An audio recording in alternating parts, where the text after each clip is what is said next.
at this time? Well, what did I say? I said the Biden administration transformed the Marine Corps and by extension the U.S. Navy into an anti-shipping force, and that was all done under his presidency. And now you have the Trump administration making use of that. It's an absolute uninterrupted continuity of agenda. That is exactly what the force was built and designed for, and that is exactly how President Trump is seamlessly fits into his form. What a coincidence. And I'm wondering how long until these Filipino military commanders, so excited about standing shoulder to shoulder with the U.S., their former colonial masters. The U.S. literally colonized the Philippines. They only got their independence, supposedly, after World War II. How long until he has an American flag on his shoulder instead of a Philippine flag? What has been done to the Philippines is such a tragedy. It is a country with a much larger population than Thailand, but a much smaller GDP, precisely because the U.S. has been playing these games with the Philippines, fashioning it into a Ukraine of Southeast Asia, if you will, and for Washington's benefit, completely, absolutely at the expense of the Philippines. Before this, the Philippines, for a very short period of time under President Duterte, they were greatly cooperating with China. China was actually in the process of building desperately needed modern infrastructure across the Philippines. And then since Marcos was installed into power, politically captured by the U.S., those projects were literally canceled. And instead, they took public funding and they are using it to build up missile bases with missiles designed to point at China. China is the Philippines' largest export market and source of imports. So they are pointing missiles at their most important trade partner, their best chance of modernizing their nation and catching up and actually developing. And instead, they're allowing themselves to be subordinated by the United States because of the U.S.'s ability to politically capture and control a targeted nation. So we all heard about how Trump dismantled the NED and USAID and Voice of America. Nonsense. All of that has been consolidated under the State Department. The tools have been streamlined and sharpened, and they're still being put to use. And the Philippines is a perfect example of this in action. And they're trying to do it across the rest of Southeast Asia. And again, like I said, if they could have their way, they would make every nation in Southeast Asia another Philippines. They'd have all these countries spiraling into poverty while taking what resources they do have and putting it into U.S. weapons to point at China. China, which is lifting all of these other nations out of poverty and helping them develop at accelerated rates. So it is an absolute tragedy for the Philippines, and it represents, I would say, an existential threat to the entire region. Because any one of these countries collapsing and being used as a proxy by the U.S. threatens peace and stability and prosperity for everyone else in the region, and I would say even all around the globe. This is happening right now. It is preparations for a literal war with China, Brian. Talk about that connection, because a lot of people don't understand, like, why Taiwan? Because even Balikatan, these military exercises have at their heart Taiwan. You heard the report about the anti-ship missiles. That is about the Philippines and getting close to the Philippines in order to supposedly protect Taiwan from China. So why Taiwan, Brian? Because it appears to be that the war that the U.S. is really preparing for in the South China Sea and the Asia Pacific is about centering Taiwan. And we know about all the war games that even Pete Hegseth, what did he say? The U.S. loses all these war games, but yet they keep wargaming. Yes. And you know the reason why is because the U.S. doesn't necessarily need to win an all-out military conflict with China.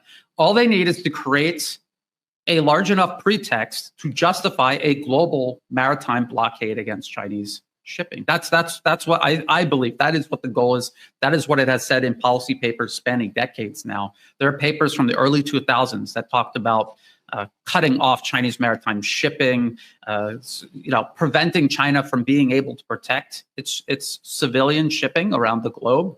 And the U.S. does have this advantage right now, and they are rushing to use it while it lasts. It's not going to last forever.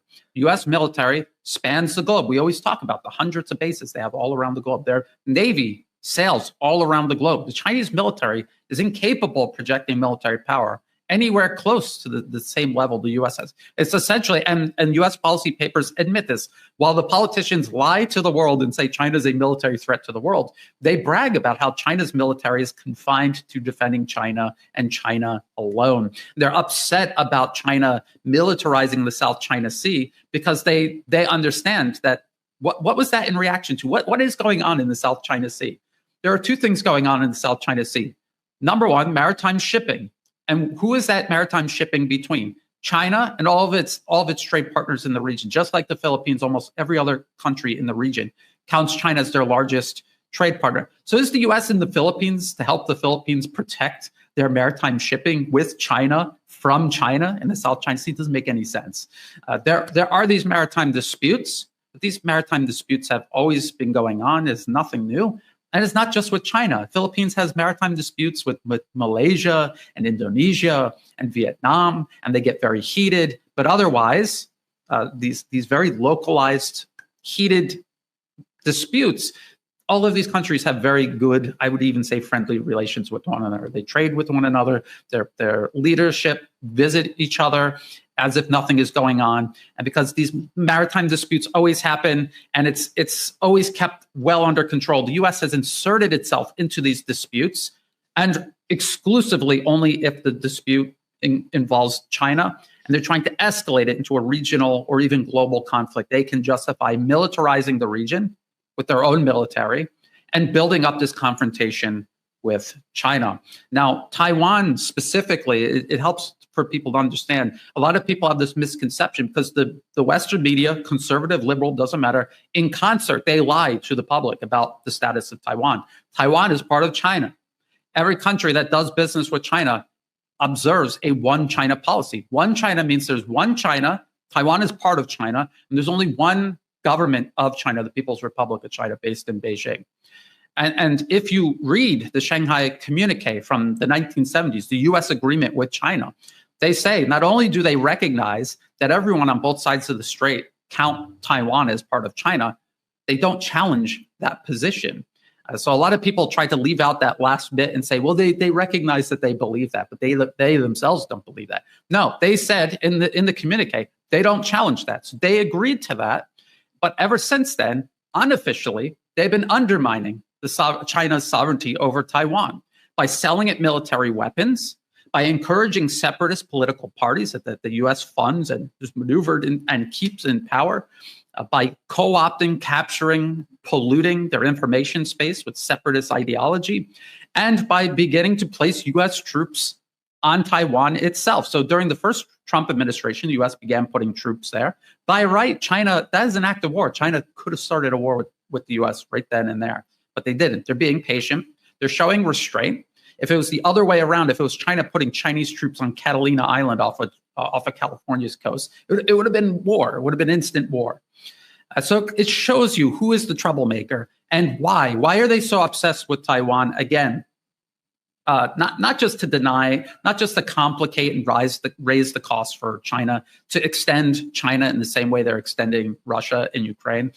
Not just to deny them this source of the semiconductor industry on Taiwan, which makes a huge amount of business with the rest of China and imports raw materials from China necessary to keep that industry going, by the way.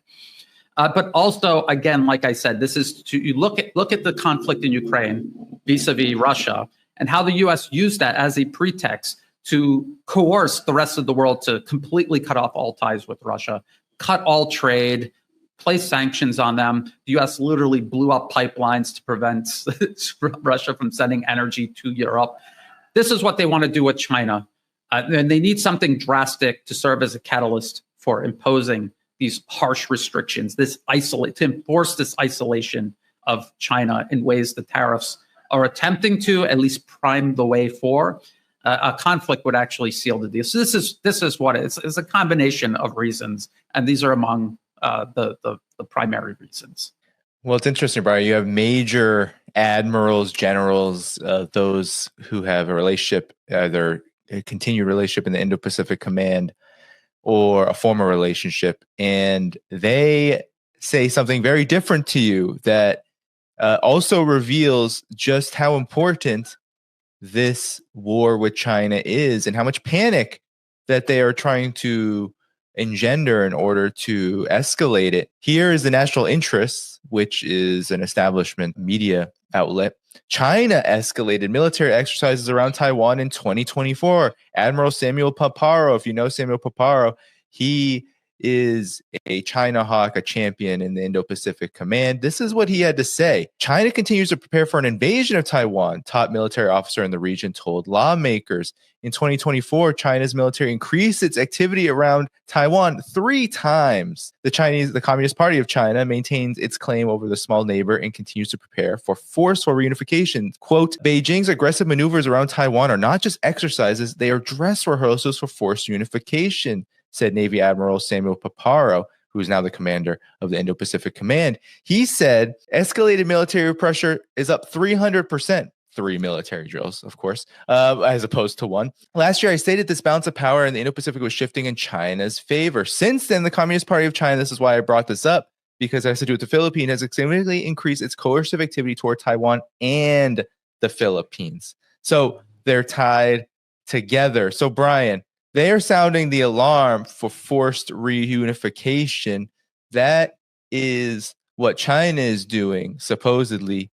But what is China actually doing? Because I think that there's a deeper story here behind not only why China is increasing its military activity and spending, but also what it might be doing to engender the ire of the United States. I mean, Taiwan is part of China, so China is entitled to do whatever it wants in and around the islands. And they have showed tremendous restraint and patience regarding the status of Taiwan and solely because of U.S. interference. People are always saying, no, Taiwan is independent. They have the right to be independent. There's nothing that takes place on that island that isn't determined in and for Washington. People have to keep that in mind. Just like we were talking about the regime in Ukraine, Israel, all of these proxies of the U.S. will not continue existing without constant and substantial U.S. support. And Taiwan is no exception to that. So if left alone, if the U.S. just left the status quo where Taiwan has this status because of circumstances of history, eventually it would have reunified with China. It may already have reunified with the rest of China because economically, the economy on the island of Taiwan is so dependent on the rest of China. If you look at where they export and import from, it is mostly from the rest of China. And in ways the United States could never replace. There is no alternative for the rest of China. So just that alone, plus China has all of these laws and measures put in place to make it exceptionally easy for people living in Taiwan to also go to the mainland, and not just go to the mainland and live in the mainland, but to do business on the mainland. And so a lot of business owners in Taiwan do a lot of business with the rest of China. And so if you just left that way, reunification was a sure thing. So the U.S. is betting on separatism to delay it and raise the cost for unification. If not trying to stop it, at least raise the cost significantly. But as it turns out, China's military capabilities in and around Taiwan, its own island province, are growing to such an extent, its military is modernized to such an extent that the threat of U.S. military force is becoming more and more manageable. So as each year goes by, all of the advantages the U.S. had in regards to maintaining Taiwan as a pressure point against the rest of China is diminishing. And so this is the U.S. struggling to maintain this leverage. And again, it's why? Why is it involved? People have to ask themselves, why is the U.S. involved with Taiwan at all in the first place? It is on the other side of the planet. It is right off the coast of the rest of China. It is on the other side of the Pacific Ocean from the United States. How is it America's business? It isn't. And if it was the other way around, no American would tolerate it. And yet in the mind of so many Americans, because of how effective American propaganda is, they somehow think that this is not just acceptable, but absolutely necessary. It's amazing. And this demonstrates the danger of propaganda, the importance of participating in, I guess you would say, this information warfare. Yes. And, when it comes to U.S. military aggression toward China, Brian, there's this connection to what really is a decline of the U.S.'s primacy, as you call it. We could call it its hegemony. We could call it its overall, we could just call it a declining empire, so to speak. But the United States is facing a global crisis that it itself has made, where it is becoming more and more isolated on the world stage because of the dynamics of its own system. And this is what's happening. When we talk about a trade war, what we're really talking about is not a war at all. China has essentially, quote unquote, won this war by doing nothing related to war. It has built robust relationships with countries around the world that are complementary, focusing on its development, kicking the U.S.'s behind in essentially all areas of tech development and infrastructure development. And here's what's happened. In 2000, the United States used to be the world's leading trading partner of the vast majority of countries around the world. There you see in red the countries that China in 2000 was the number one trade partner of, and the blue is the U.S. Now look at 2024. Most of the world, if not the whole world, outside of Canada, Mexico, parts of Latin America, and Western Europe, are trading with China as their number one partner. So this is a dramatic change on the world stage. It includes the Belt and Road Initiative. It includes all these multilateral mechanisms. And also, Brian, it includes what a lot of people are bringing up in my audience. They're saying, what about this technological revolutions that China is undergoing?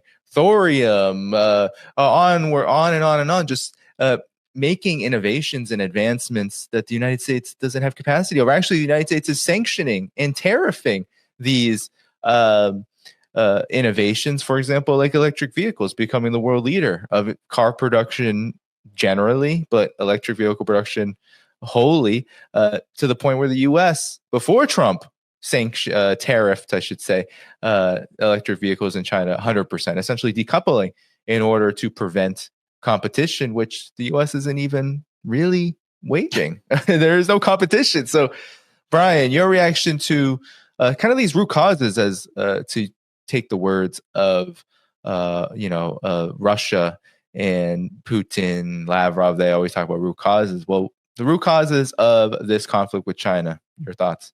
America's desire to dominate, its inability to accept another nation, especially a non-white nation, from surpassing it.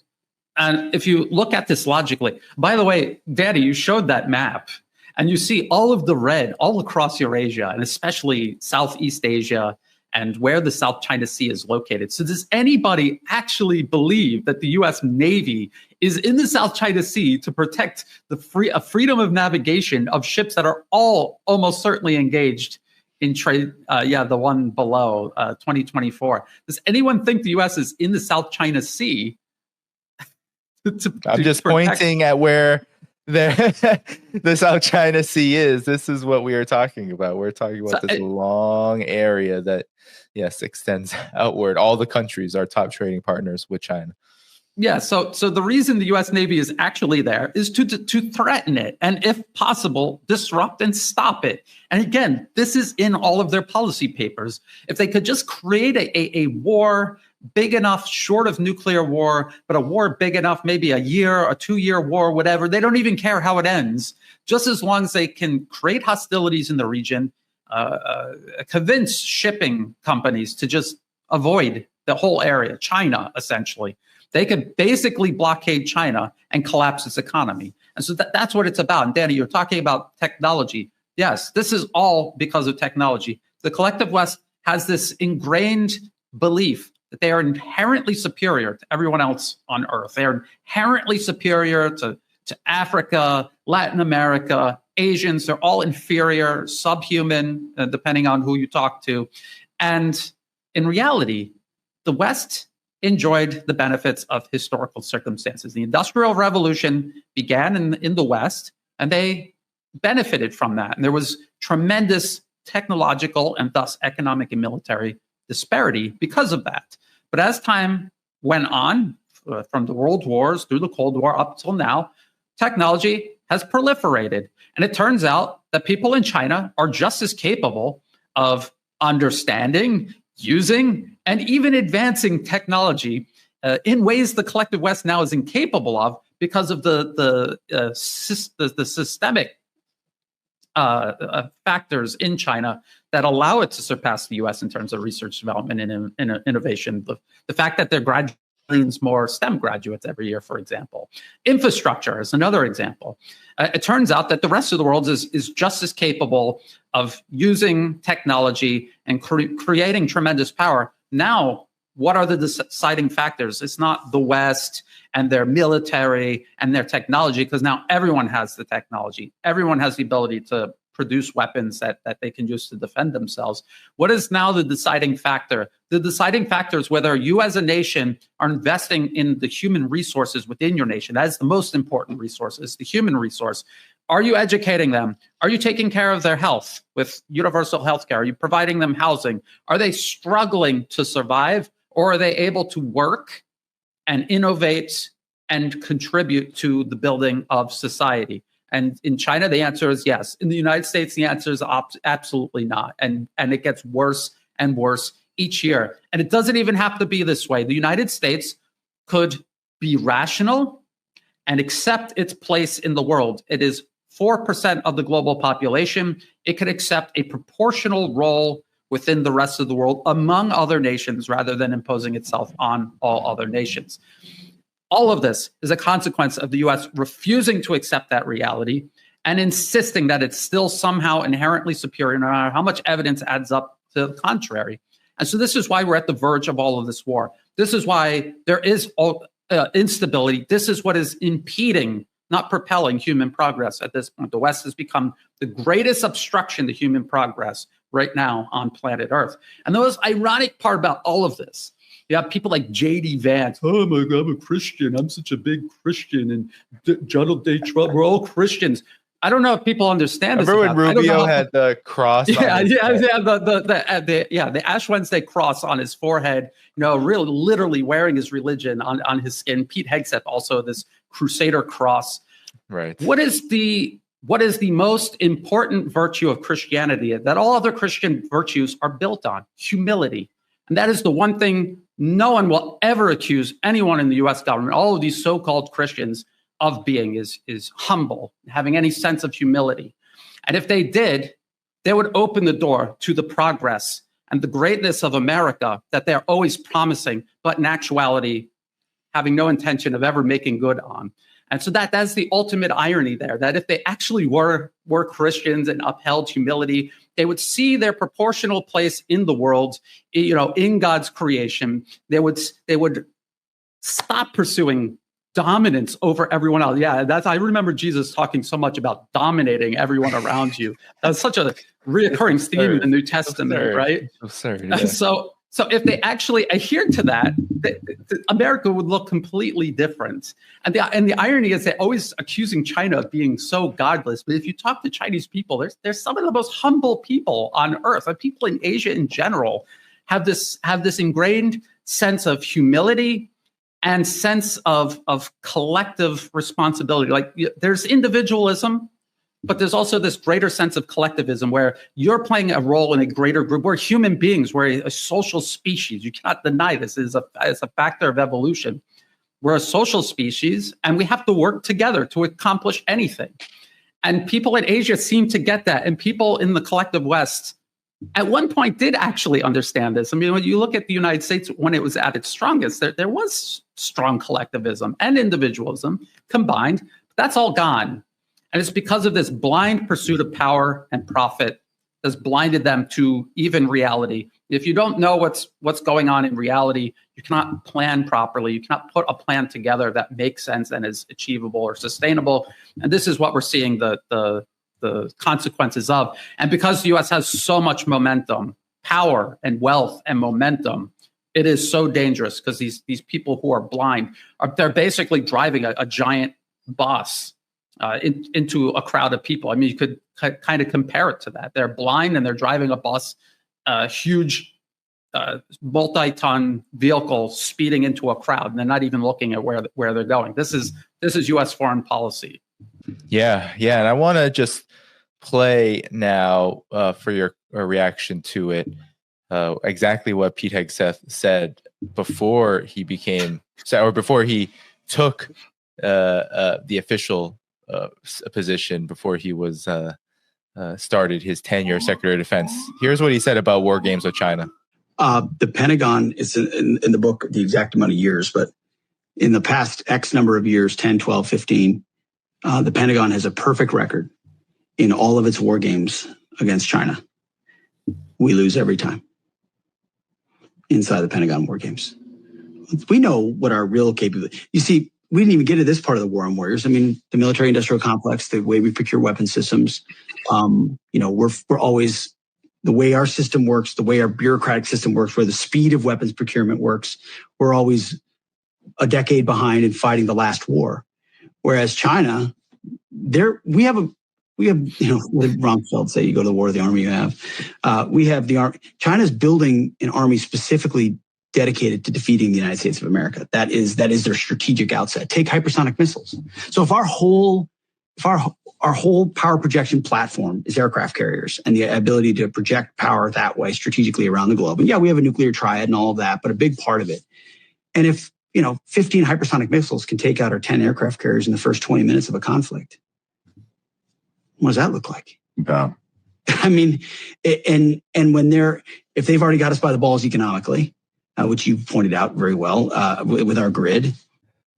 This is not the Pete Hegseth we've been seeing as Secretary of State, as Secretary of Defense. But your thoughts about this, because I mean he speaks some truths here, but overall, your assessment of the United States' way of war toward China. Yeah, well, he's admitting all of this, but if you listen to the whole interview, it's kind of funny because he's talking about how evil China is because it is central planning and it's communist. And what his conclusion is basically we need to adopt all of that whole system so that we catch up and compete with China militarily. And he's talking about how the Chinese military is designed to defeat the United States. But is that true? Is it? And in what way? He's talking about aircraft carriers. Is China talking about using hypersonic missiles to sink American aircraft carriers at port in the United States off the East Coast? No, he's talking about defeating America off of China's shores. What is the United States military doing off of China's shores in the first place? So he's admitting that America is the hostile aggressor and China seeks to defend itself against this hostile aggressor. Makes perfect sense to any rational person who sheds their bias and just looks at this rationally and what is going on. And wouldn't the United States do the exact same thing? The United States military is not designed to defend the United States. It's designed, and they even say this, to defend American interests. And what is an American interest? Things in other people's countries that don't belong to America, but that America wants. That's what American interests are outside of America's own borders. And so he's, if you listen carefully, you can hear him admitting to all of this. And I bet he doesn't even understand what he's actually laying out there. And I don't think it was because a lot of people noticed all the bottles of alcohol in the background.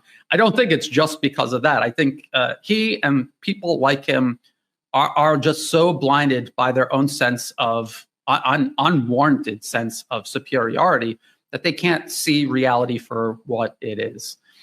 So yes, and so American. Again, I don't think America's military is designed or capable of defeating China militarily off of China's own shores. I don't think that that's the case. I think what they're looking at is how can they use these capabilities in a way that China cannot counter, and that would add up to the global maritime blockade. And they say in their policy papers, we can blockade China, in the Indian Ocean, at the Panama Canal, Greenland, all of these places where China cannot project military power. And we don't need to fight and win any sort of armed conflict in Asia Pacific itself. We just need to create hostilities that deter shipping from moving through these waters. And I don't think that they would be beneath or above. I don't think they would be above sinking, targeting civilian maritime shipping to deter it.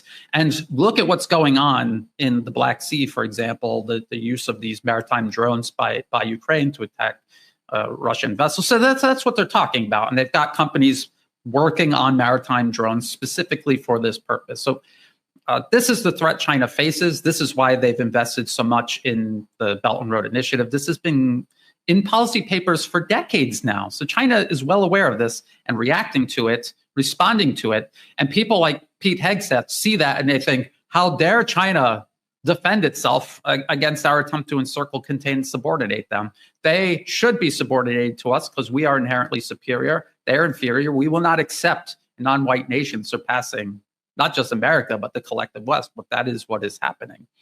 And what happens when you have people with that immovable mentality coming into contact with immovable reality? Chaos. Yeah.